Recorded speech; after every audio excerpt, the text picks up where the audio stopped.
La chute de l'apôtre Pierre, dans Actes des Apôtres, le chapitre 11, où Pierre se retrouve quelque temps après en prison et il n'a même pas le temps de prier pour sortir. Dieu a vu que le danger de l'église, c'était de pouvoir mettre un homme qui ne connaît même pas protéger l'autorité qu'il a, les clés en prison et il dort. L'église a dû prier pour qu'il soit libéré car c'est lui à qui a été remis les clés. Cependant, Dieu voyant que Pierre est une personne qui facilement est tergiversable ou d'une manière ou d'une autre n'est pas stable, comme il est comme du sable, va essayer de choisir quelqu'un d'autre. Acte chapitre 13, pendant que l'église missiologique d'Antioche est en train de crier à Dieu, Dieu va établir au milieu des docteurs et des prophètes 2 personnes. Il s'appellera Paul et il dit mettez-les à part pour l'œuvre à laquelle je les appelais. C'est ainsi que le premier voyage missionnaire commence. C'est ainsi que les premiers apôtres du Saint-Esprit ont été envoyés. Parce que jusqu'à l'instant, c'était les apôtres de Jésus, encore appelés les apôtres de l'agneau. Mais à partir de Actes chapitre 13, les apôtres du Saint-Esprit sont envoyés en mission. C'est le Saint-Esprit qui a dit, mettez-moi à part. Le Saint-Esprit prend donc le commandement.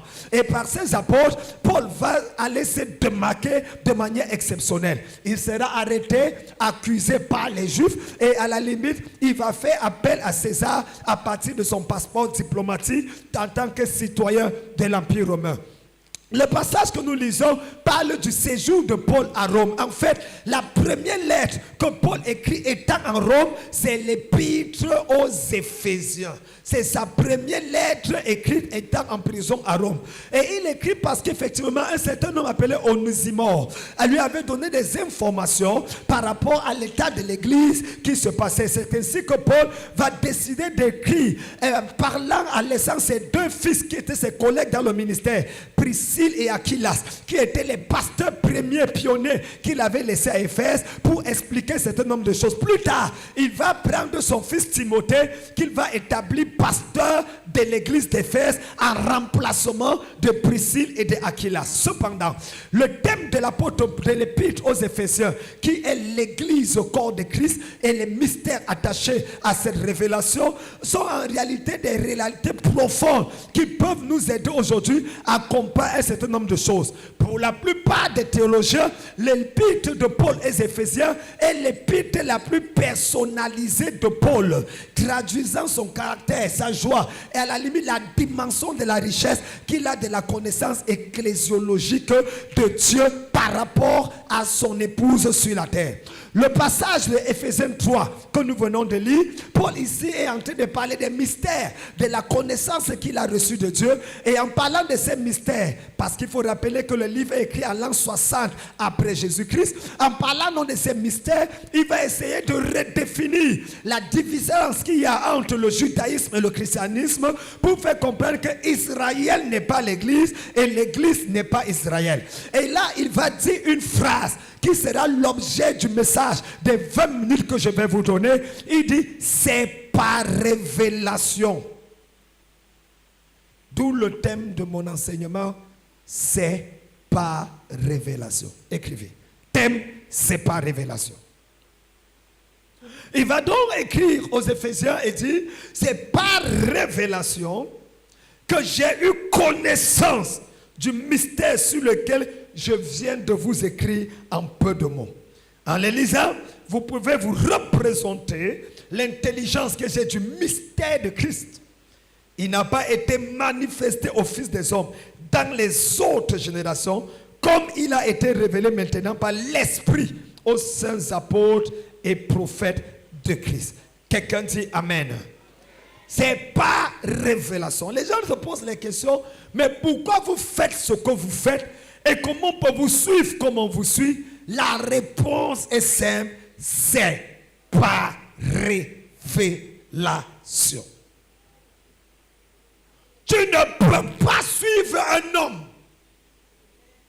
et lui rester loyal et fidèle, quelles que soient ses faiblesses, si tu n'as pas la révélation de cet homme.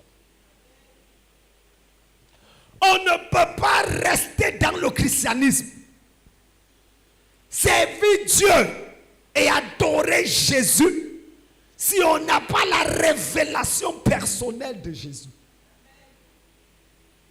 Mes oreilles avaient entendu parler de toi. Mais maintenant, mes yeux te voient. Dès que la révélation est sortie, les choses ont changé. Il y a des chrétiens qui servent Dieu sur la base de ce qu'ils ont entendu de Dieu. Et il y a d'autres qui servent Dieu sur la base de la révélation qu'ils ont de Dieu. Karabo Shakabala. Dans 25 minutes, quelqu'un sera rempli de révélations au nom de Jésus. Est-ce que tu sais que l'intensité de ton amen détermine la profondeur de la réception de la révélation? Une chose qui est intéressante, c'est qu'à Éphèse, pendant qu'il y avait des exorcistes, le fils de l'évêque d'Éphèse, qui manifestait des dons, les fils chassaient les démons, au nom de Jésus, que Paul prêche, nous commandons les démons, et ils ont fouetté. L'une des choses que vous devez comprendre, c'est que c'est la révélation que tu as de Dieu qui détermine la qualité de Dieu que tu manifestes.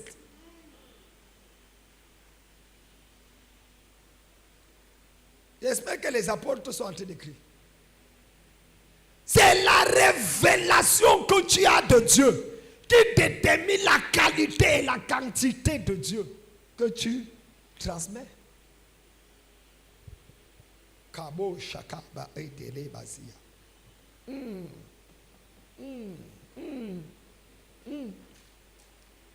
La révélation est la clé. La clé de la victoire d'un enfant de Dieu. Les choses spirituelles ne s'expliquent pas par la logique. Ça ne s'explique pas par la raison. Ça ne s'explique pas par... C'est le produit de la révélation. Pour nous, c'est par la révélation que j'ai eu connaissance.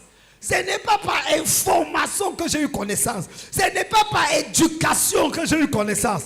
Ce n'est même pas par formation que j'ai eu connaissance. C'est par révélation. Quelle révélation as-tu de Dieu d'abord? On connaît dans le règne de l'esprit que lorsqu'on a eu la révélation. S'il n'y a pas la révélation, la connaissance sera fade, improductive. C'est la révélation qui donne la substance à la connaissance. Écrivez. C'est la révélation qui donne la substance à la connaissance. Kabo Shakabara. Personne ne peut fonctionner sur cette terre et pouvoir être en mesure de commander le surnaturel s'il n'a pas la révélation. Il y a 4 choses que Paul nous dit dans ce passage. 4. 1.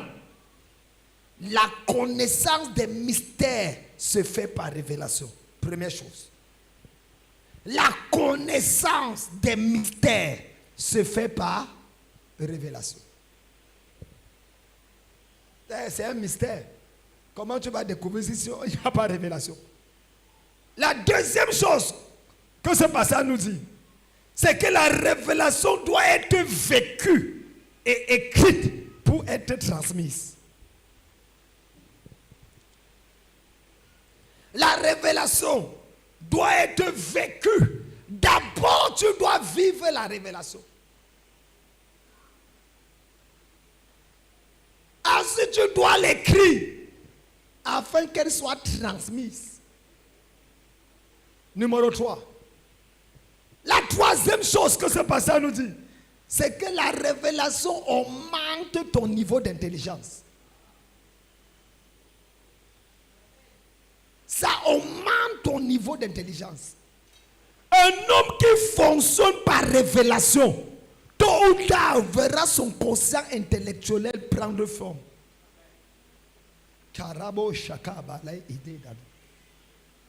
Celui qui fonctionne par révélation, automatiquement son cortex cérébral va être embrasé.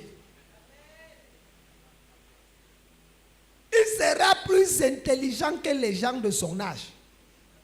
Regardez les amis de Job. Lequel a parlé le mieux? C'était un jeune homme. Il dit, j'ai compris que la sagesse n'est pas dans les cheveux blancs. C'est que le nombre d'années ne parle pas. Mais que c'est l'Esprit de Dieu qui habite dans l'homme. Donc, il parle de quoi? La révélation. Quand Jésus dit à Pierre, il dit, tu es le Christ. Il dit, ce n'est pas la chair, c'est le Père qui t'a révélé. C'est ça. Numéro 4. Et dernière chose que ça nous enseigne, c'est que la révélation résout un problème resté longtemps obscur dans la génération antérieure. La révélation résout un problème présent resté longtemps obscur dans la génération antérieure. Il dit au verset 5, ces choses qui sont restées pour les générations passées incompréhensibles, Dieu nous les a révélées pour nous aujourd'hui. Il y a quelque chose dans le ministère qui va faire que tu vas être un plus pour ta génération au nom de Jésus. Ta manière de dire amen, je sens que je ne parle pas à un bon pasteur ici. Reçois une révélation qui va résoudre ce que ton père n'a pas été capable de résoudre. Dis amen fort et la chose là descend sur toi.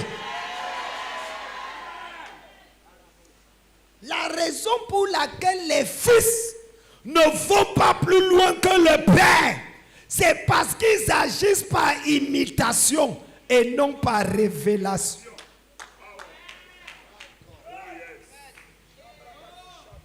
C'est parce qu'ils agissent par imitation et non par révélation. L'imitation n'est bonne que lorsqu'elle est basée sur la révélation.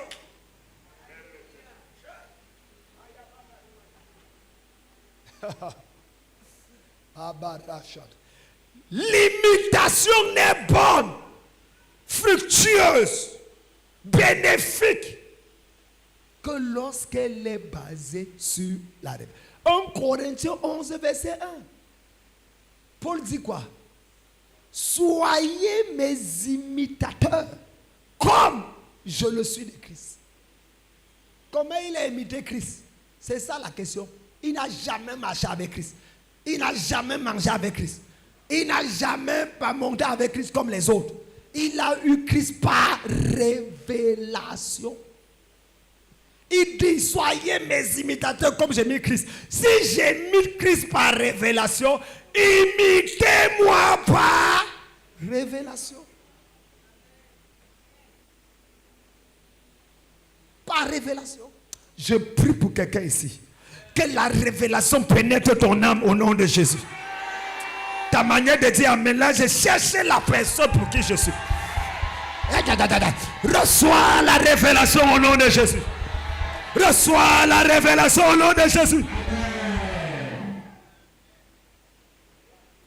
Comment expliquer que Alex Mbok, de par sa nature, il vient des les opposants, il est Bassa, les Bassa de l'UPC à l'époque. Prophète Leslie, ce sont les premiers, ils étaient opposés à Hidjo. C'est ça, non? Au UPC, opposés, c'est eux qui ont lutté la guerre opposés à Paul Biya. Le maquis.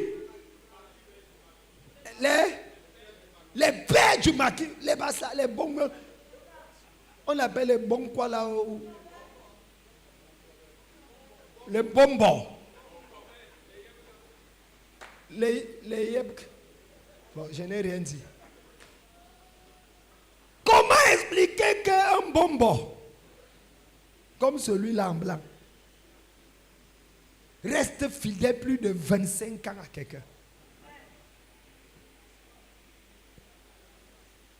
Il a vécu chez moi. Il a été mon protocole. Donc il connaît mes limitations, mes erreurs, mes faiblesses. Mais j'ai dit, il tremble comme une poule de papier. Comment? J'ai pas besoin d'être là. Il est marié, il a sa femme, ses enfants, diplomate. Il voyage dans le monde comme il veut. C'est parce qu'ils ont eu la révélation. Ils ont des fils qui ont commencé leur propre ministère. Et les fils là sont devenus des bishops. Je prie pour toi. Akaba ou non, quelqu'un n'a pas levé là. Je prie pour quelqu'un qui a la main levée. Que Dieu te donne des fils qui vont avoir la révélation de qui tu es. Que Dieu te donne des fils avec la révélation de qui tu es. Assois-toi. Les avantages de la révélation. 1. La révélation donne la valeur et la substance à l'onction. La révélation donne la valeur et la substance à l'onction.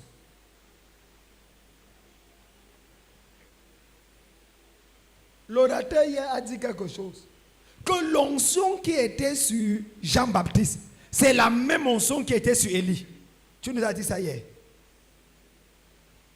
Moi j'ai une question, prophète. Comment Élie, on vient pour l'arrêter, le tuer? Il fait descendre le feu. Jean-Baptiste a la même onction que lui. Lui, il meurt. On l'attrape, on l'égorge. En prison, il n'a pas fait descendre le feu. Pourquoi? On peut avoir le même esprit que son père. Mais est-ce qu'on a la même révélation que son père? C'est la révélation qui donne la substance à l'onction. Ce n'est pas l'argent que tu as qui détermine ce que tu achètes. C'est ta prise de conscience de la valeur que... Quelqu'un peut avoir quelque chose à la maison qui peut le faire sortir de la pauvreté. Un chef-d'œuvre artistique d'une valeur de près de 50 millions de dollars. Mais il a faim, il va vendre ça à 50 000. Quelqu'un achète ça. C'est une histoire authentique que je raconte. Quelqu'un a livré un truc comme ça là. Et puis il revoit ça à la télé. La valeur, on dit c'est telle personne qui avait eu ça venant de tel. Le prix a monté. Quelle révélation as-tu? C'est vrai, tu cherches l'onction. Cherche la révélation pour soutenir ton onction. Sinon, tu vas mourir ou un. Jean-Baptiste est mort. Il avait la même onction qu'Élie. Mais il n'avait pas la révélation de cette onction. Quand on voulait arrêter Élie, si je suis homme de Dieu, il savait qui il est. Il savait qui il est. On arrête Jean-Baptiste, il dit, allez lui demander qui il est. Qui je suis. Hein? Et celui qui doit venir. Il n'avait plus de révélation. Jean-Baptiste ne savait plus qui. Il dit, j'ai présenté la mauvaise personne ou...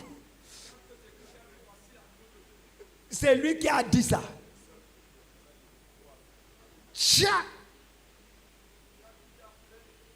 Numéro 2. La révélation que tu as est ce qui fait intervenir le ciel en ta faveur. C'est la révélation que tu as qui fait intervenir le ciel en ta faveur. Numéro 3. J'ai dit que c'est la révélation que tu as qui fait ouvrir. Acte 12. Pierre a eu la révélation. Jacques est mort. Pierre n'est pas mort. Quand on a dit qui je suis, ce n'est pas Jacques qui a dit tu es le fils. Jésus a dit tu as la révélation. Non, c'est à Pierre qu'on a dit. Pierre et Jacques étaient dans la même prison, avaient le même ennemi, dans le même pays. Jacques est mort. On a arrêté Pierre, mais Pierre n'est pas mort. Le ciel a intervenu pour Pierre.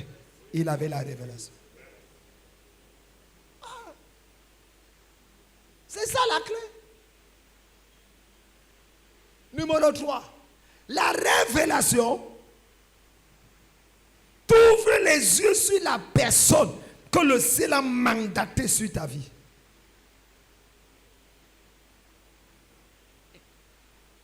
Tout prophète n'est pas ton prophète. Ce ne sont pas tous les prophètes ou un qui sont les prophètes de ta vie. Chaque destinée a un prophète attaché pour sa destinée. Quelqu'un n'a pas dit Amen. Tu peux avoir plusieurs mentors. Mais il y a quelqu'un, un sycomore, un décapsuleur, que Dieu fait apparaître à un moment donné de ta vie, sur le parcours de ta vie. Et il apparaît et les choses sont bousculées en ta faveur. Je prie que cela t'arrive au nom de Jésus. Il ne prend pas la place de ton père. Mais ce qu'il fait,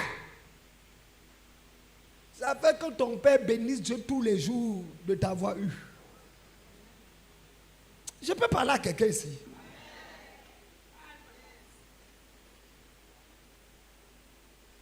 Corneille a prié. Pendant longtemps, aucune réponse. Quand l'ange quitte le ciel, le ciel et la terre, la distance est pharaonique. Mais l'ange doit se déplacer longtemps. Dieu s'est privé d'un ange juste pour donner une révélation. Il dit, hey, ce que tu demandes au ciel n'existe plus au ciel. Ce qu'on a dit quoi? Il dit, ce que tu demandes au ciel n'est plus au ciel. La chose est là et sur la terre. Et c'est dans la vie d'un homme. Va chez ton voisin Simon de Coréen. Il y a un homme là-bas appelé Simon Pierre. C'est lui qui a la chose. Arrête de dire, oh Dieu, donne-moi. Chaque fois que tu lèves les mains pour dire Dieu, donne-moi, il t'envoie vers quelqu'un qui est à côté, qui a la chose. Il dit, va te connecter à la chose là. Demandez à tous les prophètes comment l'onction prophétique se transfère. Ce n'est pas la connectivité. Tu ne peux pas célébrer ce que tu veux et ne pas l'avoir. On ne combat pas ce qu'on aime. Tu désires quelque chose. Si la personne ne te plaît pas, c'est son problème. Tu vas l'aimer par force parce que tu veux ce qu'il a.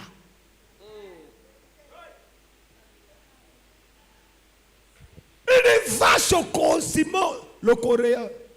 Il y a Simon Pierre là-bas. S'il entre chez toi, l'ange est entré chez Corneille, rien ne s'est passé.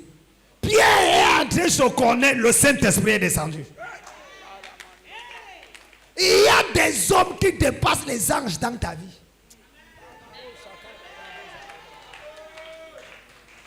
Il y a des hommes qui ont plus de valeur dans ta vie que les anges. La manière que tu le vois détermine ce que tu reçois. La manière que tu le vois détermine ce que tu reçois. On ne blague pas avec ces genres d'entités. C'est pour ça que le diable va tout faire pour combattre ces relations-là.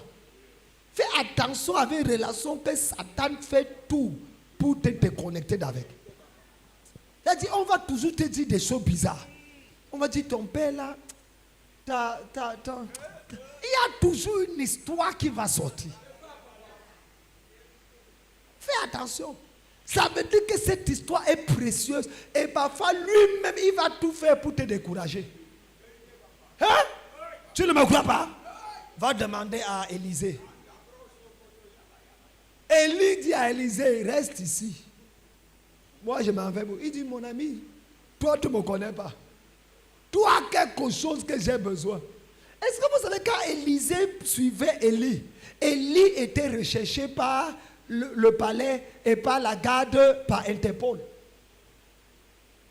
Il venait de tuer, c'est passé sur les réseaux sociaux. Il avait tué plus de 400 égorgés. C'était un génocide. On l'attendait à la Cour pénale internationale. Le gars égorgé. Tu es obligé. La réponse n'était pas celui qui égorge. La question, celui qui fait, le Dieu qui répond par le feu. Mais qui répond par le feu, on sait que c'est Dieu qui est Dieu. Pourquoi tu demandes qu'on les égorge? Hein? Pourquoi tu les demandes qu'on les égorge? Jézabel n'a pas poursuivi Élie parce qu'il a fait descendre le feu. Jézabel a poursuivi Élie parce qu'il a égorgé ses disciples. C'est vrai ou c'est faux? C'est pour ça qu'elle a dit, moi aussi, je vais couper ta tête. Donc j'accuse Élie d'être responsable de la mort de Jean-Baptiste. Oui. J'accuse Élie. Pourquoi tu es obligé d'égorger? Si tu les avais mis en prison seulement, Jean-Baptiste aurait été seulement mis en prison.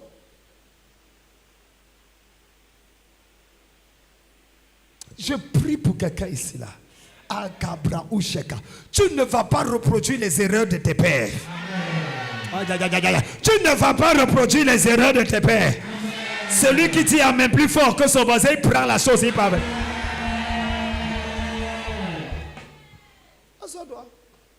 C'est comme ça. Vous savez que vous ne pouvez pas lier quelqu'un sans la révélation.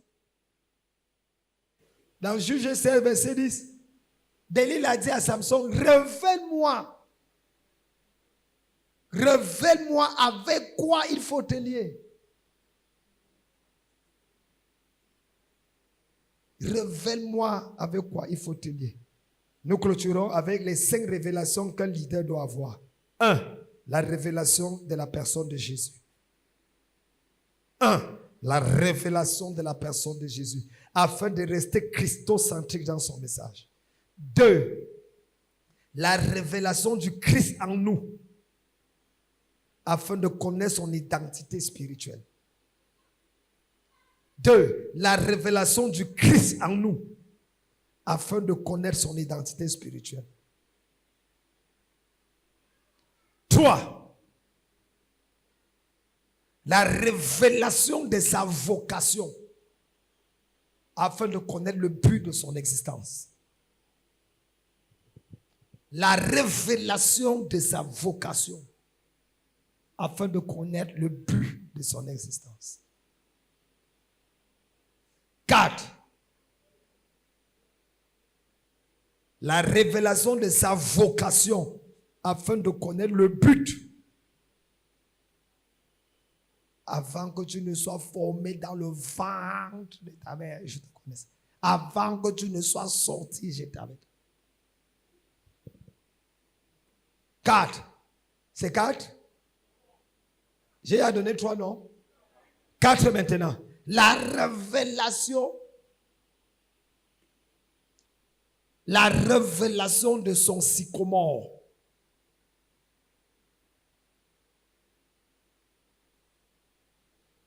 L'instrument sur lequel tu montes pour voir Jésus passer. Zachée était court. La nature ne lui avait pas donné la taille. Les gens ne l'aimaient pas, mais ils voulaient voir Jésus. La personne la plus importante, il n'arrivait pas à voir. Qu'est-ce qu'il a fait? Il a couru, il est allé par où Jésus. Il est monté sur un sycomore et il est resté posé là. Jésus est passé par là et Jésus s'est arrêté. C'est qu'il voulait voir la vue. C'est qu'il voulait voir la vue. Les femmes qui prient et cherchent le mariage à tout prix ne se marient presque jamais. Les gens qui se marient ont ceux qui ont la révélation du mariage. Le mariage, ils les voient et les prend. C'est vrai ou c'est faux? Demandez, vous allez voir. Cherchez l'argent, tu n'auras pas. Cherche quelque chose de plus grand que l'argent et l'argent va te suivre. La révélation. Il est monté sur le sycomore. Jésus s'est arrêté, l'a vu et dit, parce que tu es, je dois habiter, dormir, vivre chez toi. On s'en fout de tes péchés, de ta taille, de tout ce que tu as fait. Mon ami, c'est chez toi que je reste.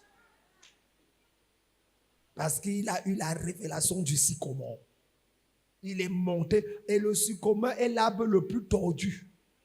Je peux vous dire quelque chose. Ton père, je peux vous dire quelque chose qui va vous choquer. Ton père ne sera jamais parfait. Ils n'ont pas suivi. Je reprends. Ton père ne sera jamais parfait. Demandez-moi pourquoi. Demandez-moi pourquoi.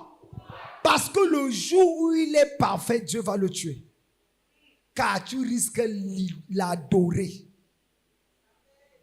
Ce qui fait que la loyauté ne soit pas l'adoration, c'est parce que tu es conscient des imperfections de ton père, mais tu te soumets quand même.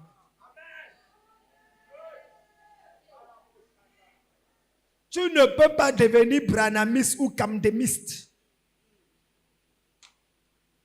Parce que tu sais que Camdem a des choses qui traitent aussi. Mais ce n'est pas le Camdem là qui t'intéresse. C'est l'huile qu'il y a sur Camdem qui t'intéresse. C'est la révélation qu'il y a sur lui. Je prophétise dans ta vie. Tes yeux sont ouverts sur la révélation. Tes yeux sont ouverts sur la révélation.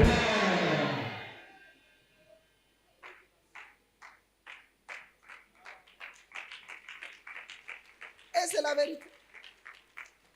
Et c'est la vérité. Tant que tout ne peut pas monter, et l'arbre, en fait, le sycomore est tordu pour que n'importe. Zaché est court. Si c'est droit comme ça, il va monter comment? Le sycomore, c'est l'arbre le plus tordu. Dieu a permis qu'il soit tordu pour qu'on monte aisément. C'était l'arbre le plus courant en Israël. Dieu va permettre que ton père soit tordu pour corriger ton erreur et ta taille. Dieu va permettre que ton père soit tordu pour corriger ta taille. Sur un arbre tordu, on s'agrippe plus. Plus longtemps. Tu peux même rester t'asseoir sur l'arbre tordu parce que c'est comme ça. Donc, il y a les points où tu te poses. Si l'arbre est droit,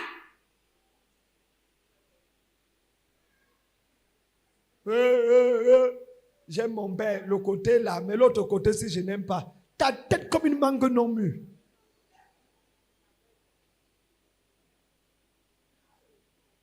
Tu es sûr que toi-même, il aime tous tes côtés? J'aime mon père quand il prêche bien. J'aime mon père quand il nous aime. Il se sacrifie pour Dieu. Il fait, mais le côté de la colère là, je n'aime pas. Regarde-moi un homme qui a fumé la colle forte. C'est le côté de la colère là même qui a fait que Dieu t'envoie te soumettre à lui. C'est le côté là. Il te connaît. Il connaît que s'il n'envoie pas un colérique, toi, ta tête, dur comme le manioc, ça ne va même pas bouger. Pour quelqu'un qui bagarre avec toi. Moi, il y a une chose qui me choque. Voir un fils dire à son père que vraiment, je n'étais pas d'accord avec ça, tu dois me demander aussi pardon. Moi, je vous ai demandé pardon un jour. Vous voulez que je vous demande pardon un jour? Quel est le slogan? Le Père a toujours raison.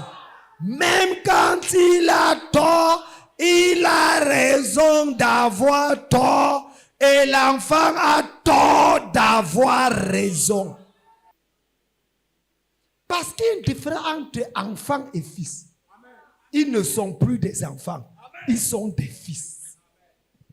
C'est un enfant qu'on prend au petit soin tous les jours. Au fils, on délègue la responsabilité. Et il se comporte comme le père. Il a des responsabilités. Il n'attend plus qu'on le chouchoute. Il donne rien que les comptes rendus. Que Dieu te donne la grâce. Que Dieu te donne la grâce d'être fils. Si tu dis Amen fort, tu prends la chose, tu pars avec. Que Dieu vous bénisse. Je m'arrête ici. Que Dieu bénisse sa parole. Est-ce qu'on peut acclamer le Seigneur?